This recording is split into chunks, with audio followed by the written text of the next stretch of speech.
Hello dear, welcome करता हूँ आप सभी का ज्ञान स्टडीज एकेडमी यूट्यूब चैनल में। ये क्लास उन विद्यार्थियों के लिए महत्वपूर्ण है जिन्हें 2026 में इंटर का बोर्ड एग्जाम देना है और जिनका सब्जेक्ट हिस्ट्री है। और आज का क्लास इसलिए भी महत्वपूर्ण है क्योंकि आज के इस क्लास में क्लास 12th हिस्ट्री चैप्टर 2 का जो है चैप्टर 2 का VBI ऑब्जेक्टिव प्रश्न को देखने वाले हैं। तो जिन्हें भी 2026 में इंटर का बोर्ड एग्जाम देना है उनके लिए ये क्लास बहुत ही महत्वपूर्ण है क्योंकि इसमें चैप्टर 2 का VBI ऑब्जेक्टिव प्रश्न को यानी कि देखने वाले हैं। तो आप लोग इस क्लास में पूरी तरीके से बने रहिएगा और अगर चैनल पे अगर नए हैं तो प्लीज चैनल को सब्सक्राइब कर दें और क्लास अच्छा लगे तो इसे लाइक जरूर करिएगा और इसे अपने दोस्तों में ज्यादा शेयर कर दें। और मैं आपको बता दूं कि इस चैनल के माध्यम से क्लास 12th आर्ट्स की संपूर्ण तैयारी कराई जाती है, इसलिए आप लोग इस चैनल को सब्सक्राइब कर लें और इसे दोस्तों में ज्यादा शेयर करें। तो बिना समय को बर्बाद किए ही चलिए चलते हैं, शुरू करते हैं आज के इस सेशन को। देखेंगे प्रश्न इसमें क्या कहा जा रहा। पहला प्रश्न है हमारे सामने, देखेंगे इसमें पहला प्रश्न कहा जा रहा है कि अशोक किस वंश का शासक था। क्या ये गुप्त वंश का, मौर्य वंश का, नंद वंश का या कुषाण वंश का। ये अशोक जो है किस वंश के यानी कि शासक थे। तो कहने का मतलब है कि अशोक जो है अशोक यानी कि मौर्य वंश के शासक थे। कहने का मतलब कि ये मौर्य वंश जो है इसके संस्थापक जो है चंद्रगुप्त मौर्य ने किए थे और चंद्रगुप्त मौर्य के बाद इनका जो है यानी कि बेटा जो है यहाँ का शासक बनता है जिनका नाम था बिंदुसार। और ये बिंदुसार के बाद जो है ना यानी कि फिर कौन शासक बनते हैं, तो ये बनते हैं अशोक। कौन बनते हैं शासक, तो ये शासक फिर बनते हैं अशोक। तो ये जो अशोक किस वंश के शासक थे, तो अशोक जो है ये मौर्य वंश के शासक थे। Option number B correct answer हो जाएंगे। दोस्तों बढ़ते हैं अगले प्रश्न की ओर। चलिए देखते हैं प्रश्न नंबर 2 क्या बोला जा रहा है इसमें। प्रश्न नंबर 2 में कह रहा है कि अशोक के शिलालेख की भाषा क्या थी। मतलब कि अशोक के शिलालेख की भाषा क्या थी। क्या संस्कृत, ब्राह्मी, प्राकृत या खरोष्ठी। तो ये जो है 2 नंबर प्रश्न का करेक्ट आंसर क्या हो जाएगा, तो 2 नंबर प्रश्न का करेक्ट आंसर हो जाएगा प्राकृत, यानी कि option number C is the correct answer हो जाएगा। बढ़ते हैं तीसरे नंबर प्रश्न की ओर। चलेंगे तीसरे नंबर प्रश्न में देखते हैं कि प्रश्न नंबर 3 क्या है। प्रश्न नंबर 3 में कहा जा रहा है कि यानी कि कौटिल्य का संबंध था क्या समुद्रगुप्त से या चंद्रगुप्त मौर्य से या तो फिर जो है अशोक से या हर्षवर्धन से। ये जो कौटिल्य जो है इनका संबंध किससे था। तो ये जो है यानी 3 नंबर प्रश्न का करेक्ट आंसर हो जाएगा। क्या हो जाएगा इसका करेक्ट आंसर, तो ऑप्शन नंबर बी यानी कि Chandragupta Maurya. Option number B इसका करेक्ट आंसर हो जाएंगे। बढ़ते हैं अगले प्रश्न की ओर। अगला प्रश्न में क्या कहा जा रहा है, प्रश्न नंबर 4। प्रश्न में कहा जा रहा अगला नंबर यानी कि चौथे प्रश्न में कहा जा रहा है अर्थशास्त्र के लेखक कौन है। तो अर्थशास्त्र के लेखक क्या पाणिनि है, पतंजलि है या चाणक्य है या तो फिर कात्यायन है। तो ये कहने का मतलब कि चौथा नंबर प्रश्न का करेक्ट आंसर हो जाएगा ऑप्शन नंबर सी यानी चाणक्य करेक्ट आंसर हो जाएगा। आप लोग भी जो है इसका साथ में जो है आंसर देते हुए चलिए, इसका आंसर आप लोग कमेंट में करते हुए चलिए। और क्लास अगर अच्छा लग रहा हो तो इसे अभी जल्दी से जल्दी यानी कि लाइक कर दीजिए और चैनल पे अगर नए हैं तो इसे सब्सक्राइब जरूर कर दीजिए। बढ़ते हैं प्रश्न नंबर 5 की ओर। प्रश्न नंबर 5 में कह रहा है कि धर्म किस शासक की नीति थी। धर्म किस शासक की नीति थी। अगर आपने जो है ये चैप्टर 2 को अगर आपने अभी तक अगर नहीं देखे हैं तो इसका जो है इंट्रोडक्शन को आप लोग जो है यानी कि जा करके इस वीडियो के जो यानी कि लिंक में यानी कि दे दूंगा और उसमें आप लोग जा करके देख सकते हैं। उसे देख लीजिएगा तब जो है ना ये सारे प्रश्न सही तरीके से समझ में आ जाएगा क्योंकि उसमें जो है ना बतला दिए हैं, उसमें बताया गया है कि धर्म जो है ना किस शासक ने यानी कि शुरुआत की थी। और यहाँ पास में जो है बतलाते हैं कि देखिएगा 5 नंबर प्रश्न का करेक्ट आंसर क्या हो जाएगा, क्या समुद्रगुप्त, अशोक, बिंदुसार या कनिष्क थे। तो ये कहने का मतलब है कि यानी कि 5वां नंबर प्रश्न का correct answer option number B हो जाएगा यानी कि Ashok. Option number B is the correct answer. क्योंकि ये जो है ना अशोक जो है कलिंग के युद्ध करते हैं और कलिंग का युद्ध जो है ना कितने वर्षों तक चलता है, तो कलिंग का युद्ध जो है यानी कि करीब 4 वर्षों तक चलता है। कितने वर्ष तक, ये जो है 4 वर्षों तक कलिंग का युद्ध चलता है। और कलिंग के युद्ध में जो है हजारों लोग की जो है यानी कि क्या हजारों लोग के यहाँ पास में जो है यानी कि क्या तो हजारों लोग यहाँ घायल हो जाते हैं और कई लोगों की जो मृत्यु हो जाती है, जिसके वजह से अशोक जो है ये युद्ध को त्याग देते हैं और युद्ध को त्यागने के बाद ये जो है यानी कि बौद्ध धर्म को अपना लेते हैं। तो अशोक के अगर पूछा जाए कि अशोक जो है ना किस धर्म को मानते थे, तो बोले बौद्ध धर्म को मानते थे। और ये बौद्ध धर्म के मानने के बाद इन्होंने एक नया जो है धर्म यानी कि धर्म की शुरुआत की थी। धर्म का यानी कि नया धर्म की शुरुआत की थी। और ये धर्म में कहने का मतलब है कि बड़ों का आदर करना,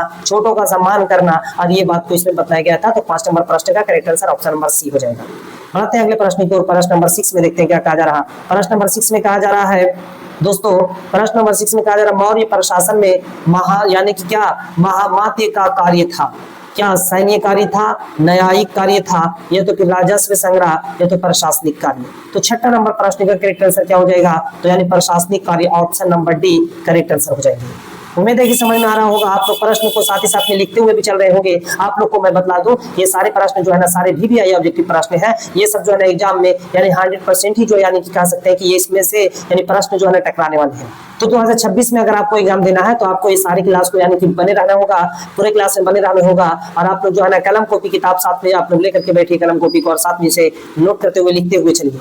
बढ़ते हैं अगले प्रश्न की ओर। प्रश्न नंबर 7। प्रश्न नंबर 7 में क्या कहा जा रहा है, प्रश्न नंबर 7 में कहा जा रहा है कि श्रेणियां क्या थी, ये सैनिक संगठन, धार्मिक समूह, या व्यापारी संगठन, या किसान संगठन। तो 7वां का correct answer option number C हो जाएगा। Option number C is the correct answer. बढ़ते हैं अगले प्रश्न की ओर। प्रश्न नंबर 8 में क्या कहा जा रहा है, तो प्रश्न नंबर 8 में कहा जा रहा है श्रेष्ठी शब्द किससे संबंधित है, राजपुरुष से, या व्यापारी से, या शिक्षक से, या सेनापति से। तो 8वां का correct answer option number B हो जाएगा, व्यापारी इज द करेक्ट आंसर हो जाएगा। बढ़ते हैं अगले प्रश्न की ओर। प्रश्न नंबर 9 में, प्रश्न नंबर 9 में देखेंगे दोस्तों, अशोक के किस शिलालेख में कलिंग युद्ध का उल्लेख मिलता है। क्या ये जो है रुम्मी नदी में मिलता है, या तो फिर कंधार में, या तो फिर शाहबाजगढ़ी में मिलता है, किस में मिलता है, या तो शाहबाजगढ़ी में मिलता है, या तो फिर कह सकते हैं कि ऑप्शन नंबर डी में 13वां शिलालेख में मिलता है। तो किसमें इसका करेक्ट आंसर यानी क्या हो जाएगा इसका, तो याद रखेंगे कि ये जो है ना यानी कि अशोक के शिलालेख के बारे में जानकारी यानी कि कंधार में मिलता है। Option number B correct answer हो जाएगा। आगे बढ़ते हैं अगले प्रश्न की ओर। प्रश्न, पाटलिपुत्र किस शासक की राजधानी थी। पाटलिपुत्र किस शासक की राजधानी थी, समुद्रगुप्त, चंद्रगुप्त, हर्ष, या तो फिर कनिष्क। तो 10वां का करेक्ट आंसर क्या हो जाएगा, तो 10 नंबर प्रश्न का करेक्ट आंसर हो जाएगा ऑप्शन नंबर बी यानी कि Chandragupta Maurya is the correct answer. ये मौर्य साम्राज्य के संस्थापक थे। कौन थे मौर्य साम्राज्य के संस्थापक, चंद्रगुप्त मौर्य। अशोक किस यानी कि शासक के यानी संबंधित है, तो चंद्र यानी कि मौर्य साम्राज्य से संबंधित है अशोक, किससे, मौर्य साम्राज्य से। तो याद रखेंगे। बढ़ते हैं अगले प्रश्न को। प्रश्न नंबर 11। प्रश्न नंबर 11 में क्या कहा जा रहा है दोस्तों, प्रश्न नंबर 11 में कहा जा रहा, प्रश्न नंबर 11 बोल रहा है कि नगरों के प्रशासन हेतु अधिकारी को कहा जाता था क्या, ग्राम भोजक, सेनापति, नागरिक, या तो फिर राजपुरोहित कहा जाता था। क्या कहा जाता था इसे, तो याद रखेंगे। देखेंगे 11 नंबर प्रश्न का करेक्ट आंसर हो जाएगा ऑप्शन नंबर सी नागरिक करेक्ट आंसर हो जाएगा। बढ़ते हैं अगले प्रश्न की ओर। प्रश्न नंबर 12। प्रश्न नंबर 12 में देखेंगे क्या कहा जा रहा है, संगम साहित्य किस भाषा में लिखा गया है, प्राकृत, तमिल, संस्कृत, या तो फिर तेलुगु। तो ये 12 नंबर प्रश्न का correct answer option number B correct answer हो जाएगा, तमिल करेक्ट आंसर। बढ़ते हैं अगले प्रश्न की ओर। प्रश्न नंबर 13। प्रश्न नंबर 13 में कहा जा रहा है, प्रश्न नंबर 13 में कहा जा रहा है कि पुराणों की रचना किस भाषा में हुई है, प्राकृत, संस्कृत, पाली, या हिंदी। तो 13 नंबर प्रश्न का करेक्ट आंसर हो जाएगा option number B Sanskrit correct answer हो जाएगा। बढ़ते हैं अगले प्रश्न की ओर दोस्तों। देखेंगे प्रश्न नंबर 14 में क्या कहा जा रहा, प्रश्न नंबर 14 में है, प्रश्न नंबर 14 में यानी कि बोल रहा है कि वणिक किसे कहते थे, योद्धा को, व्यापारी को, पुजारी को, या किसान को, किसे कहते थे। तो 14 नंबर प्रश्न का करेक्ट आंसर हो जाएगा ऑप्शन नंबर बी व्यापारी इज द करेक्ट आंसर हो जाएंगे ऑप्शन नंबर बी। देखेंगे प्रश्न नंबर 15 को देखते हैं। ब्राह्मी लिपि को पढ़ने का श्रेय किसे है, क्या मेगास्थनीज, जेम्स प्रिंसेप, या मैक्स मुलर, या तो फिर कनिंघम। तो 15 नंबर प्रश्न का करेक्ट आंसर क्या हो जाएगा, तो 15 नंबर पर करेक्ट प्रश्न का करेक्ट आंसर हो जाएगा ऑप्शन नंबर बी यानी जेम्स प्रिंसेप करेक्ट आंसर। बढ़ते हैं अगले प्रश्न की ओर। अगला प्रश्न में देखते हैं क्या कहा जा रहा है। अगले प्रश्न में लिखा है किस ग्रंथ में राजा को चक्रवर्ती कहा जाता था, किस ग्रंथ में राजा को चक्रवर्ती कहा जाता था, अर्थशास्त्र, महाभारत, रामायण, या उपनिषद। तो 16 नंबर प्रश्न का करेक्ट आंसर क्या होगा, 16 नंबर प्रश्न का करेक्ट आंसर अर्थशास्त्र ऑप्शन नंबर 1 करेक्ट आंसर हो जाएगा। देखेंगे अगले प्रश्न, प्रश्न नंबर 17। प्रश्न नंबर 17 में क्या है, प्रश्न नंबर 17 में लिखा है कि ग्राम भोजक कौन था, नगर का प्रमुख, ग्राम का मुखिया, या कर संग्रह करता, या व्यापारी। तो 17 नंबर प्रश्न का करेक्ट आंसर हो जाएगा ऑप्शन नंबर बी यानी कि ग्राम का मुखिया करेक्ट आंसर हो जाएगा। देखते हैं अगले प्रश्न को। देखेंगे प्रश्न नंबर में क्या है, प्रश्न नंबर 18 में कहा जा रहा, प्रश्न नंबर 18 किस वेद में यज्ञ विधियों का वर्णन है, ऋग्वेद, सामवेद, यजुर्वेद, या अथर्ववेद। तो प्रश्न नंबर 18 का करेक्ट आंसर क्या हो जाएगा, तो प्रश्न नंबर 18 का करेक्ट आंसर हो जाएगा ऑप्शन नंबर सी यानी कि Yajurveda is the correct answer हो जाएगी। ठीक है, 18 नंबर प्रश्न का correct answer option number C. बढ़ते हैं अगले प्रश्न को। प्रश्न नंबर 19 में क्या कहा जा रहा है, प्रश्न नंबर 19 में कहा जा रहा गृह भूमि शब्द किससे संबंधित है, महिला अधिकार, ग्राम सभा, नगर प्रशासन, या कर व्यवस्था। 19 का करेक्ट आंसर हो जाएगा ऑप्शन नंबर ए यानी कि महिला अधिकार इज द करेक्ट आंसर। अगले प्रश्न की ओर चलते हैं, देखेंगे अगले प्रश्न में क्या कहा जा रहा है। अगला प्रश्न क्या रहा, अभिलेख का क्या अर्थ है, अभिलेख का क्या अर्थ है, क्या है, दंत कथा, शिलालेख या तो फिर ताम्रपत्र, उपन्यास या तो फिर पत्र। तो 20 नंबर प्रश्न का करेक्ट आंसर हो जाएगा शिलालेख या ताम्रपत्र, option number B correct answer.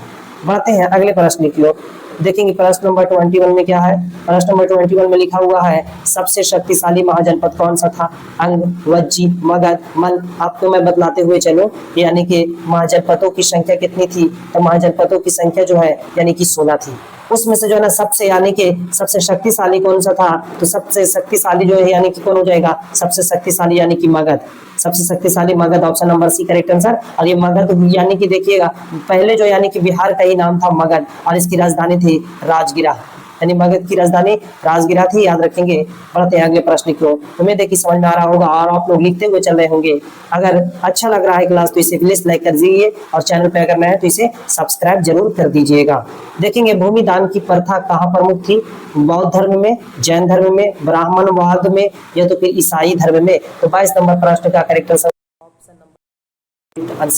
देखते हैं अगले प्रश्न की ओर, प्रश्न यानी कि प्रश्न नंबर 23 में क्या है। प्रश्न नंबर 23 में कहा जा रहा है, लिखा हुआ है कि किस काल में शरणियों का सबसे ज्यादा विकास हुआ, मौर्य काल, गुप्त काल, संगम युग या तो फिर हर्ष काल। तो 20 option number A correct answer हो जाएंगे। बढ़ते हैं अगले प्रश्न की ओर, प्रश्न नंबर 24।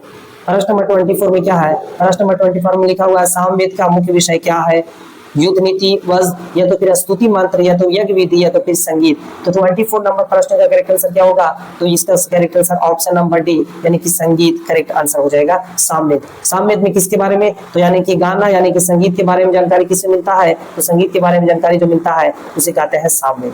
मंत्र और यज्ञ के बारे में जानकारी किसमें मिलता है, तो मंत्र और यज्ञ के बारे में जिसमें जानकारी मिलता है उसे क्या कहते हैं, तो उसे कहते हैं ऋग्वेद। वेद की संख्या कितनी है, तो वेद की संख्या 4 है। वेद कौन कौन सा है, तो यानी कि पहला हो जाएगा क्या, यानी कि ऋग्वेद, कौन सा, ऋग्वेद। उसके बाद यजुर्वेद, कौन सा हो जाएगा, यजुर्वेद, यजुर्वेद। उसके बाद हो जाएगा सामवेद, सामवेद हो जाएगा सामवेद। और फिर क्या हो जाएगा, अथर्ववेद। यानी वेदों की संख्या 4, वेदों की संख्या कितनी है, 4 है। उम्मीद है समझ में आया होगा। बढ़ते आगे प्रश्न को, प्रश्न नंबर 25। प्रश्न नंबर 25, अशोक का धर्म किस सिद्धांत पर आधारित था, वेद, उपनिषद, बौद्ध धर्म या तो फिर भागवत धर्म पर। किस पर था, तो 25 नंबर प्रश्न का correct answer option number C हो जाएगा, बौद्ध धर्म से। ठीक है, याद रखेंगे बौद्ध धर्म से, क्योंकि अशोक ने कौन सा धर्म को अपनाया था, ये जो है ना कौन सा धर्म को अपनाया था, ये अपनाए थे यानी कि बौद्ध धर्म को अपनाए थे। कौन सा धर्म को अपनाए थे, ये बौद्ध धर्म को अपनाए थे। उम्मीद है समझ में आया होगा। बढ़ते हैं 26 नंबर प्रश्न की ओर। 26 नंबर प्रश्न में लिखा है किसे भारत का पहला साम्राज्य कहा जाता है, नंद वंश, मौर्य वंश, गुप्त वंश या तो फिर कुषाण वंश। तो 26 नंबर प्रश्न का करेक्ट आंसर क्या हो जाएगा दोस्तों, 26 नंबर प्रश्न का करेक्ट आंसर हो जाएगा ऑप्शन नंबर बी यानी कि मौर्य वंश को जो है भारत का पहला साम्राज्य कहा जाता है। ठीक है, बढ़ते हैं अगले प्रश्न की ओर, प्रश्न नंबर 27 में कहा जा रहा है कि किस वेद में जड़ी बूटियों और घरेलू उपाय का वर्णन मिलता है, ऋग्वेद, अथर्ववेद, सामवेद या यजुर्वेद, किस में मिलता है। तो 27 नंबर प्रश्न का करेक्ट आंसर हो जाएगा ऑप्शन नंबर बी यानी कि अथर्ववेद। अथर्ववेद में जो है किसके बारे में जानकारी मिलता है, तो जड़ी बूटी की जानकारी किससे मिलता है, अथर्ववेद में, option number B correct answer. बढ़ते हैं प्रश्न नंबर 28 में लिखा हुआ है कि वनों में अध्ययन, क्या लिखा है, वनों में अध्ययन हेतु किन ग्रंथों का प्रयोग होता था, ब्राह्मण, आरण्यक, उपनिषद या वेदांत। तो 28 नंबर प्रश्न का करेक्ट आंसर हो जाएगा ऑप्शन नंबर बी यानी कि आरण्यक इज द करेक्ट आंसर हो जाएगी। बढ़ते हैं अगले प्रश्न की ओर, प्रश्न नंबर 29। प्रश्न नंबर 29 में लिखा हुआ है कि श्रेष्ठी संगठन किसे दर्शाता है, श्रेष्ठी संगठन किसे दर्शाता है, सैन्य दल, ग्राम पंचायत, व्यापारी वर्ग या तो फिर भिक्षु संघ। तो 29 नंबर प्रश्न का correct answer option number C हो जाएगा, व्यापारी वर्ग करेक्ट आंसर। बढ़ते हैं अगले प्रश्न की ओर, प्रश्न नंबर 30।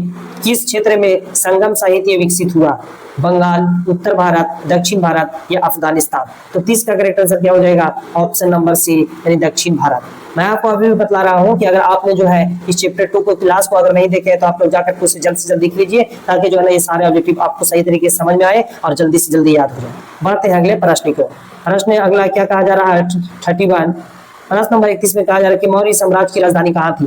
तक्षशिला, वैशाली, पाटलिपुत्र या राजगिरा। तो याद रखेंगे 31 नंबर प्रश्न का करेक्ट आंसर पाटलिपुत्र हो जाएगा।